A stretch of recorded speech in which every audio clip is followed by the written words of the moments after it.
Turbo இந்த படத்தில் பார்த்தீங்கன்னா ஒரு தவறான ஆட்சி வர்றதுக்கு தேவையில்லாத மற்றவங்க பணத்தெல்லாம் திருடி ஒரு ஆட்சி அமைக்க பார்ப்பாங்க. அந்த ஆட்சி அமையக்கூடாது அப்படின்னு சொல்கிற மாதிரி தடுத்துருப்பாங்க. நம்ம ஹீரோ பார்த்தீங்கன்னா எல்லாமே பார்த்தீங்கன்னா ஃபைட்டு தான். அவருக்கு அடி உதத்தாரு எதுவுமே தெரியல, ஒரு முரட்டாலாம் வளர்ந்துருப்பார். ஆனால் என்ன தான் வளர்ந்துனாலும் தன் அம்மாவுக்கு பயப்படுறாவும் தன் அம்மாவை மதிக்கிற மாதிரி காமிச்சிருப்பாங்க. ஒரு அப்பார்ட்மெண்ட்டில் பார்த்தீங்கன்னா செக்யூரிட்டி எல்லாமே சில பேர் நம்பியிருப்பாங்க. ஆனால் அந்த செக்யூரிட்டியை பார்த்தீங்கன்னா ஒரு சின்ன விஷயத்தில் இழிவுபடுத்துகிற மாதிரி நடத்திருப்பாங்க. ரெண்டாவது நம்ம வில்லன் பார்த்தீங்கன்னா ஒரு பேங்க்கில் இருக்கக்கூடிய அக்கௌண்ட்டு, அதாவது வயசானவங்க அந்த பேங்க்கில் அக்கௌண்ட் வச்சுட்டு காணாமல் போனவங்க, அவங்க பார்த்தீங்கன்னா பேங்க்கில் எவ்வளோ அமௌண்ட் இருக்குதுன்னு வெளியில் யாரும் சொல்ல மாட்டாங்க. அந்த அக்கௌண்ட்டில் எவ்வளோ பணம் இருக்குது அப்படின்னு சொல்லிட்டு அந்த பணத்தை எல்லாம் ஒரு பேங்க் யூசர் மூலமாக அந்த பணத்தை எப்படி திருடுறாரு அப்படின்ற மாதிரி காமிச்சிருப்பாங்க.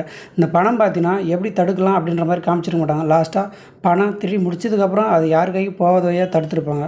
இது ஒரு பாயிண்ட் ஆஃப் என்னென்னு பார்த்தீங்கன்னா, மற்றவங்களையும் பேங்க் மூலிமா இந்த மாதிரி அக்கௌண்ட் வச்சுட்டு வயசானவங்க இறந்து போனவங்க இல்லை காணாமல் போனவங்க அப்படின்ற அக்கௌண்ட்டை எப்படி திருடலாம் அப்படின்ற மாதிரி ஒரு பாயிண்ட் ஆஃப் காமிச்சிருப்பாங்க.